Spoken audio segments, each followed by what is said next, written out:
उच्चल जलधि तरंगा तब शुभ नामे जागे तब शुभ आशीष मांगे गाए तब जय गाथा जन गण मंगलदायक जय हे भारत भाग्य विधाता जय हे जय हे जय हे जय जय जय जय हे माता की जय भारत माता की जय वंदे मातरम वंदे मातरम वंदे मातरम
मैं सभी का हार्दिक अभिनंदन करता हूँ।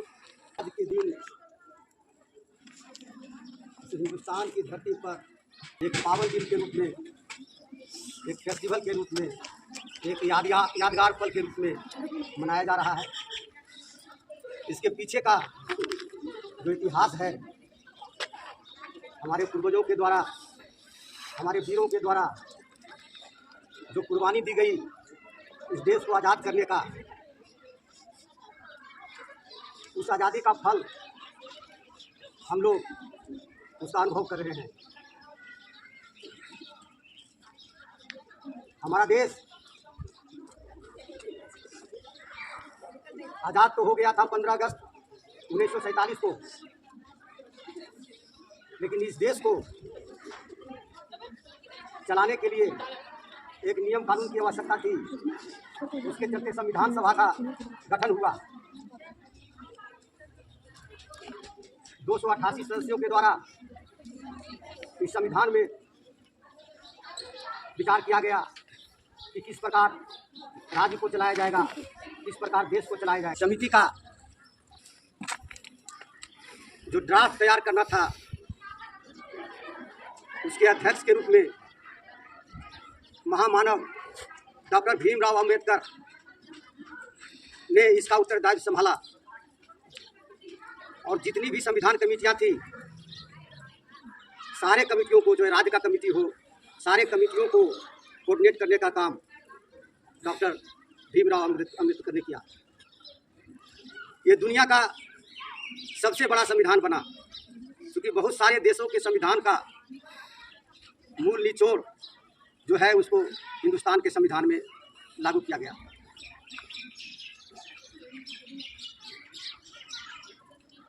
आप कल्पना कीजिए, उस समय जब हमारा देश आज़ाद हुआ और इस देश को चलाने का जो संविधान बनाया गया, कितनी बारीकी अध्ययन करके, कितना रिसर्च करके इसको बनाया गया होगा कि आज भी वो संविधान दुनिया का सर्वोत्तम संविधान माना जाता है, जिसमें जीवन के हर पहलू को बहुत ही बारीकी के साथ रखा गया है।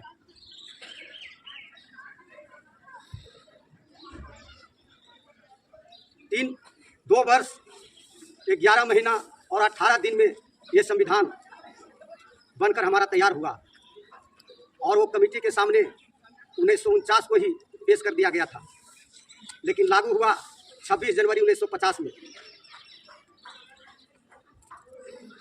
पहला लोकसभा इलेक्शन 1952 में हुआ। उस समय से हमारा देश पूर्ण रूप से अपने नियम कानून, अपने संविधान से चलना प्रारंभ किया।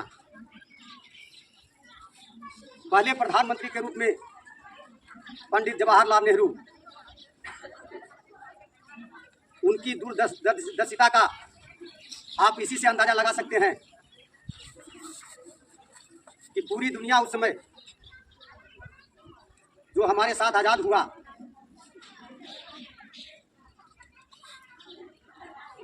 सारे देशों में विकास का जो काम स्टार्ट किया गया, हमारा देश उसे किसी भी मामले में पीछे नहीं रहा।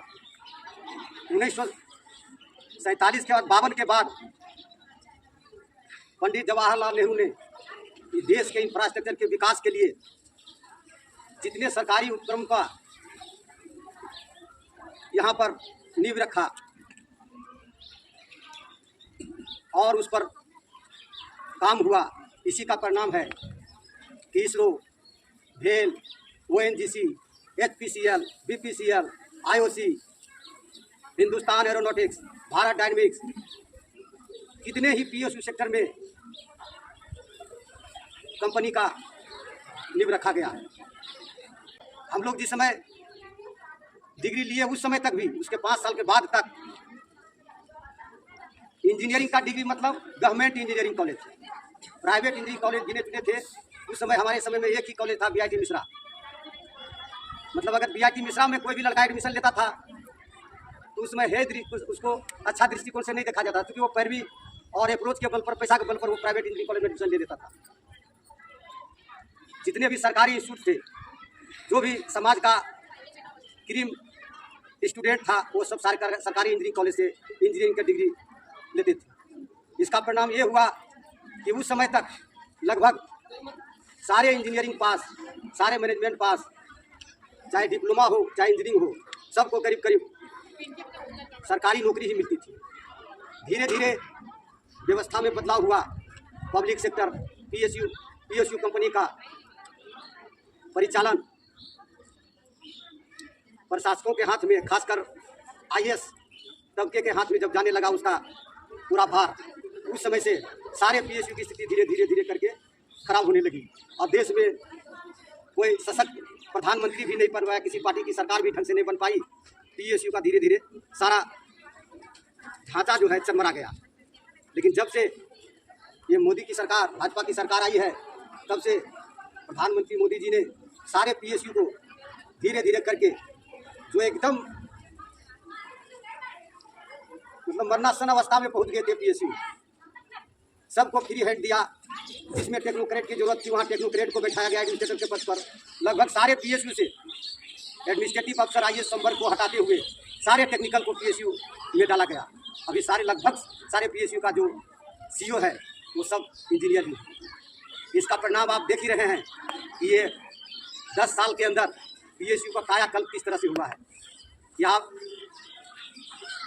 वही इसरो है कि एक सेटेलाइट छोड़ने के लिए सरकार से मिन्नत करता था, आज जो है उसके पास इतना फंड दे दिया गया है, इतना पावर दे दिया गया है कि देख रहे हैं कि दुनिया का मून मिशन हम लोग कामयाबी से हासिल किए और सूर्य पर जाने का प्रोग्राम किया जा रहा है। हिंदुस्तान एरोनॉटिक्स, आज तक हम लोग हेलीकॉप्टर और विमान सब बाहर से मंगाते थे, सब इंपोर्ट करते थे। आज का क्या स्थिति है कि इंपोर्ट हमारा लगभग 80% कम हो गया है।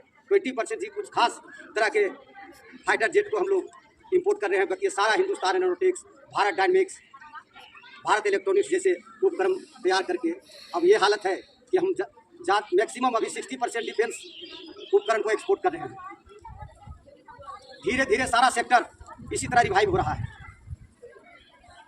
आज दुनिया का सबसे बड़ा रेलवे प्रोजेक्ट जो सऊदी अरबिया से भारत तक का रेलवे लाइन का बिछाना है, वो सऊदी अरबिया गवर्नमेंट ने इसको हरी झंडी दे दिया है।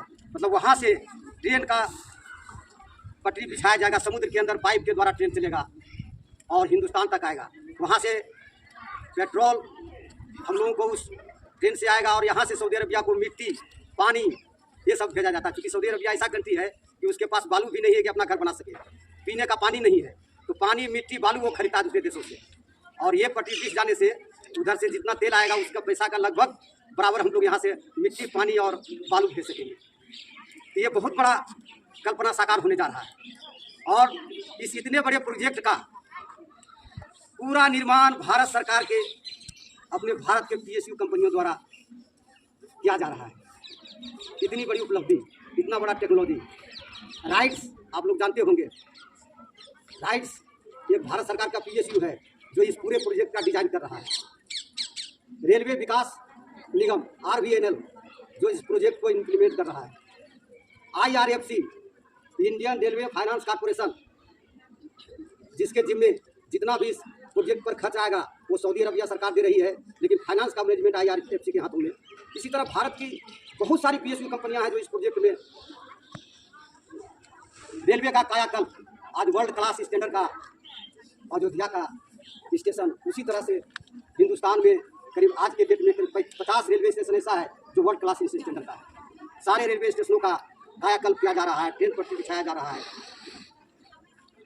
ट्रेन का स्टैंडर्ड बढ़ाया जा रहा है, प्लेन की सुविधा। कहने का मतलब है कि अभी का जो हम लोगों का स्वर्णिम काल है वो भारत का है। जिस तरह मौर्य काल में भारत स्वर्ण सोने की चिड़िया कहलाती थी, शायद अब कि भारत विश्व गुरु बनकर सारा दुनिया का पेट भरने के लिए तैयार हो रहा है। अभी भी कोरोना काल में याद होगा कि जितना भी गरीब मुल्क है, छोटे छोटे कंट्री है, सभी को हमने दवाई यहाँ से, वैक्सीन, मेडिसिन, और जहाँ भी आपदा होता है विश्व में, चाहे किसी भी देश में हो, उस देश को यहाँ से हम कुछ न कुछ डोनेट करते हैं। उसको डोनेट नहीं कहिए, उसको देते हैं फ्री में। जिसके कारण आज देखिए G20 का सम्मेलन हुआ यहाँ। सारा दुनिया में कोई भी प्रॉब्लम हो, चाहे रसिया यूक्रेन वार हो, चाहे इजराइल हमास वार हो, हर जगह का सलूशन पूरा दुनिया भारत की ओर ही ताकता है कि वहीं से कुछ हो सकता है, वही कुछ सलूशन निकाल सकते हैं। तो इस तरह सारा देश जिस तरह की राह पर चल रहा है, हम लोगों का भी दायित्व है कि जहाँ पर भी हैं अपने कर्तव्य को पूरा करते हुए इस देश के विकास में अपना भागीदारी सुनिश्चित करें। धन्यवाद। जय हिंद, जय भारत, जय भारत।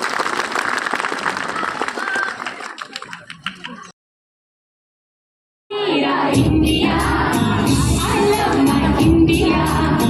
ये मेरा India, I love my India.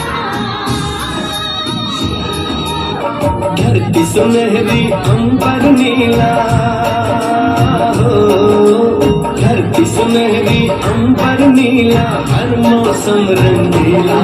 ऐसा देश है मेरा, हो ऐसा देश है मेरा, ऐसा देश है मेरा, हाँ ऐसा देश है मेरा।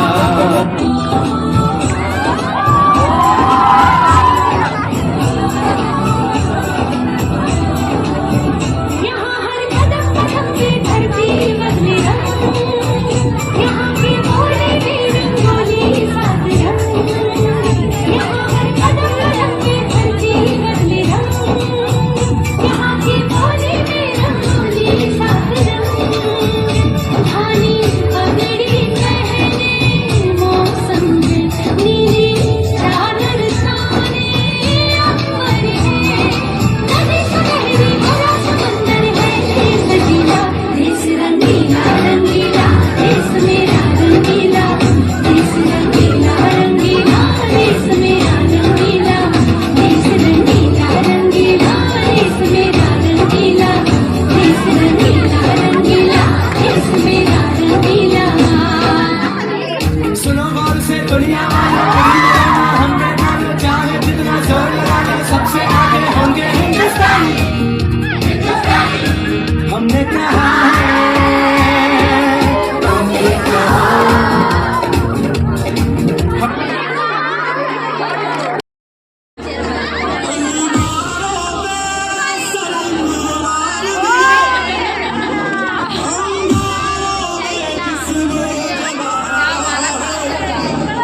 दर्द सुन महफूज रही तेरी हम सदा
तुम्हें भरना पानी जो शहीद हुए हैं उनकी सराहना करो कुर्बानी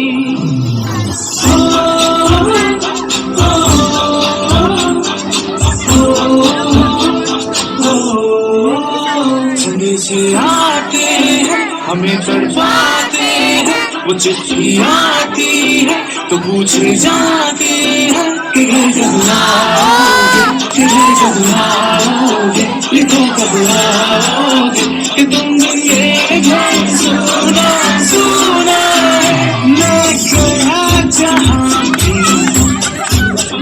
बस तेरी याद थी जो मेरे साथ थी मुझको तड़पाती रुलाती सबसे प्यारी तेरी सूरत बस तेरा प्यारी माँ तुझे सलाम तुझे सलाम अब तो हमें आगे बढ़ते हैं रहना अब तो हमें साथी है बस इतना ही कहना झुके तेरे आगे सर तेरी गोद मेरा घर है तुझे सलाम इंडिया झुके तेरे आगे सर तेरी गोद मेरा घर है तुझे सलाम इंडिया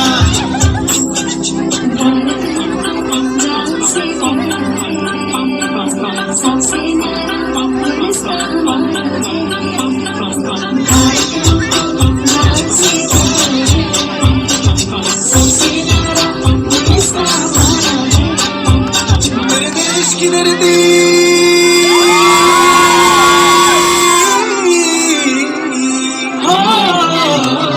मेरे देश की धरती सोना उगले उगले हीरे मोती मेरे देश की धरती मेरे देश की धरती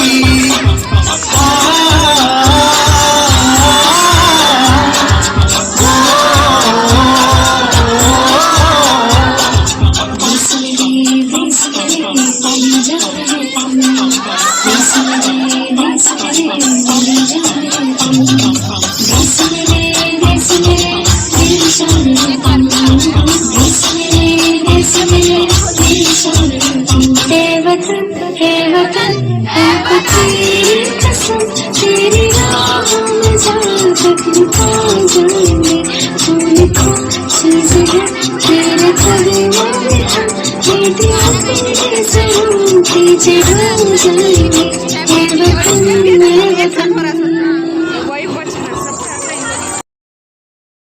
कहानी है ना पूछो जमाने से कि क्या हमारी कहानी है हमारी पहचान तो बस इतनी है कि हम हिंदुस्तानी हैं हम हिंदुस्तानी हैं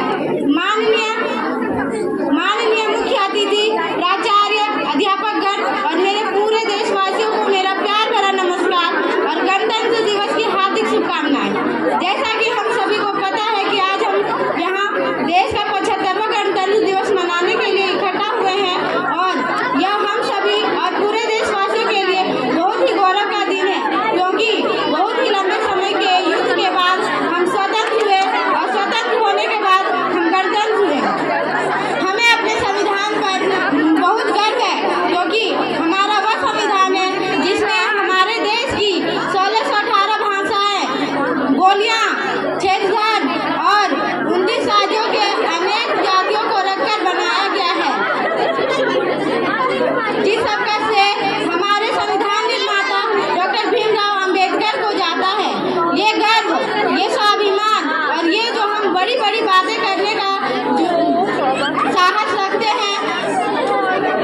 बाबा तिरंगा झंडा हमार, लहरा ले गांधी बाबा दुनिया में शान हमर, तिरंगा झंडा रे दुनिया में मान हमर, तिरंगा झंडा रे वंदे मातरम, वंदे मातरम।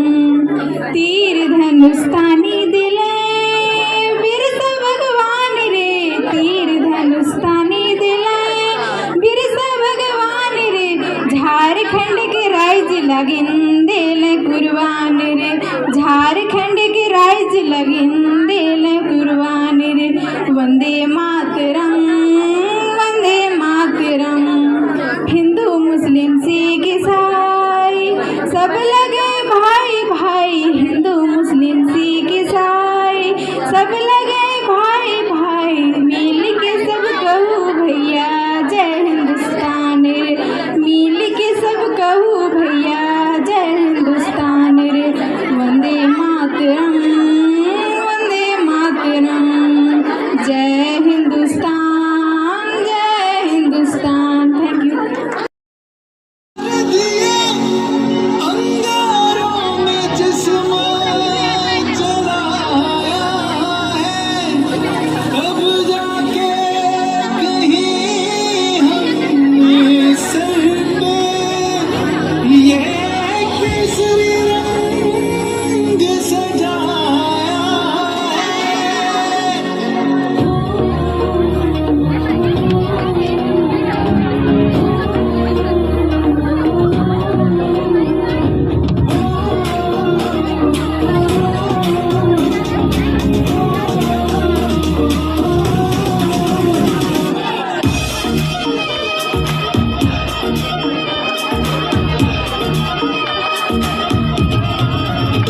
छल्ला सिलते उनके कदम जुद दुरिया, तन के मौत नू वजा मारे वितर थर कपदे सारे। छल्ला सिलते उनके कदम जुद दुरिया, तन के मौत नू वजा मारे वितर थर कपदे सारे।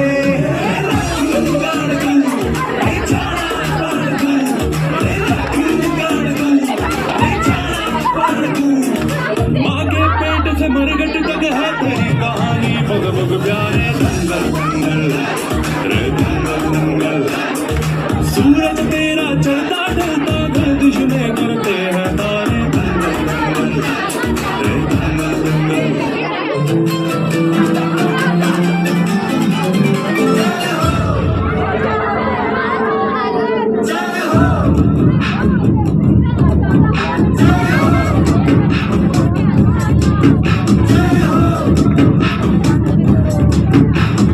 आजा आजा जिंद शामी आने के तले, आजा जरी और नीले आसमाने के तले।